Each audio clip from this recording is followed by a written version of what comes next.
Time now for sports on 104.7 The Cave. Here's Ned Reynolds.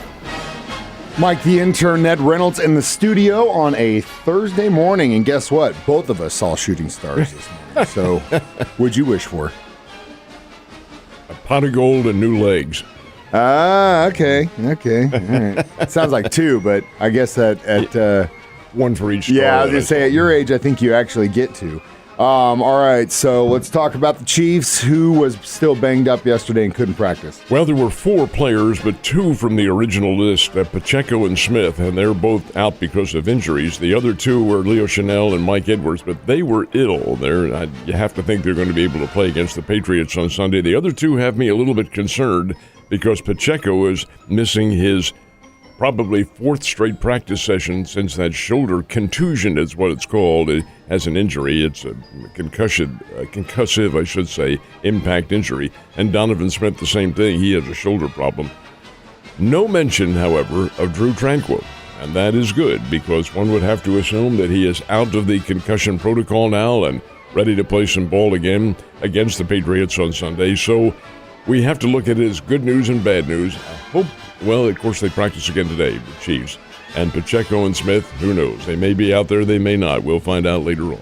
I thought Wanya did pretty good filling in for Trey on the line. I thought he had a pretty good performance. Also, in regards to Pacheco, I thought Clyde actually stepped up and looked pretty good, too. Edwards-Helaire can still play the game. It's just not at the consistent basis that Pacheco can. Of course, he's older than Pacheco, and that makes a difference with running backs. It also looked like he was trying to run like Pacheco, trying to be angry, which, if that's what it takes, let's do it.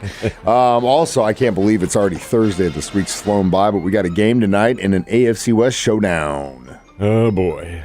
Who wants this one? It's the Chargers and the Raiders, and they play in Las Vegas. I'm interested in it for an individual reason, not so much the teams who are playing, but the Los Angeles quarterback will be Easton Stick.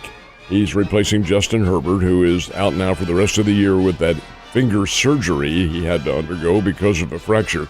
Easton Stick, folks, was an outstanding quarterback at North Dakota State. He was an FCS All-America, played against the Bears, ate up the Bears, as a matter of fact, as North Dakota State usually does. But he's a good ball player. And to come in a reserve role like this will be interesting. I'm anxious to see what he does. Furthermore, Allegiant Field, where they're playing tonight, is the site of this year's Super Bowl, so you always get something of a tutorial going there.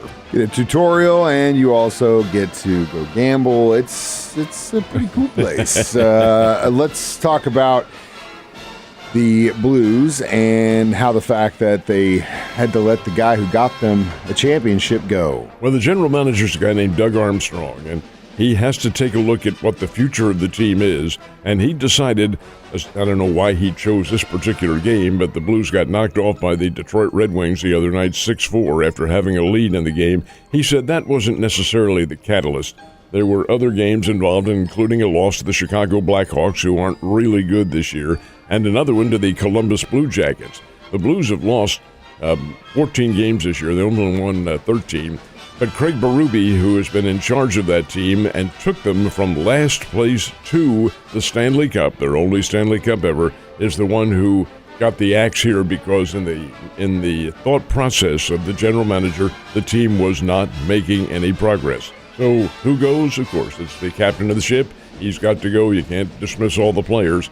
So in this case, Craig Berube, who will have no problem getting another job somewhere, was the catalyst.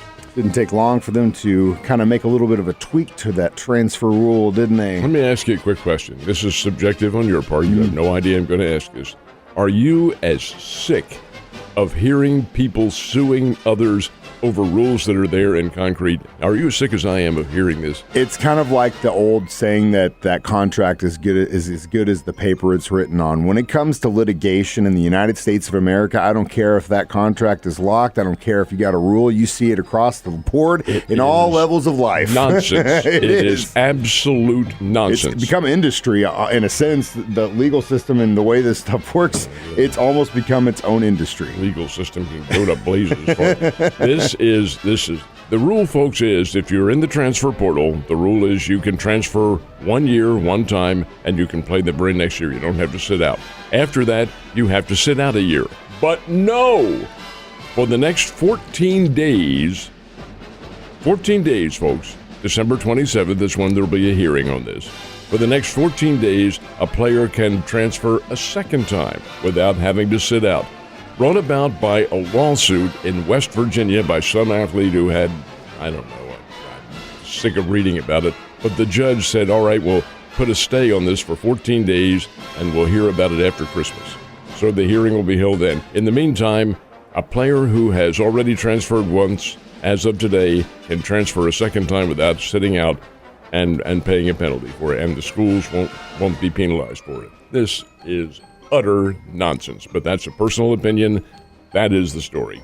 I want to see if a bunch of kids start jumping ship in the next about a week, I would say. If they do, I hope they end up at some podunk university somewhere. This is utter rubbish. Hope you got the money to spend, colleges.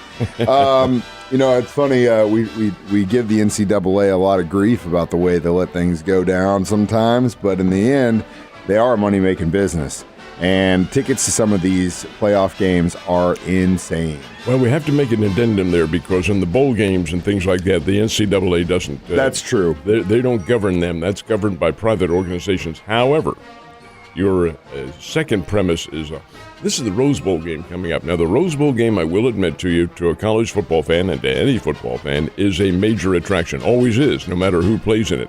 And this year, it's Michigan versus Alabama. Is that ever a tasty matchup? I think that'll be a great game. So, Ned Reynolds wants to go out there and see the game at the Rose Bowl in Pasadena. Yeah, great trip. The tickets are only $1,400 a piece. Whew. For a college game? You've got to be kidding me. Yep, that's what they are. That's for the good seats. The lesser seats only go for about $700 a piece.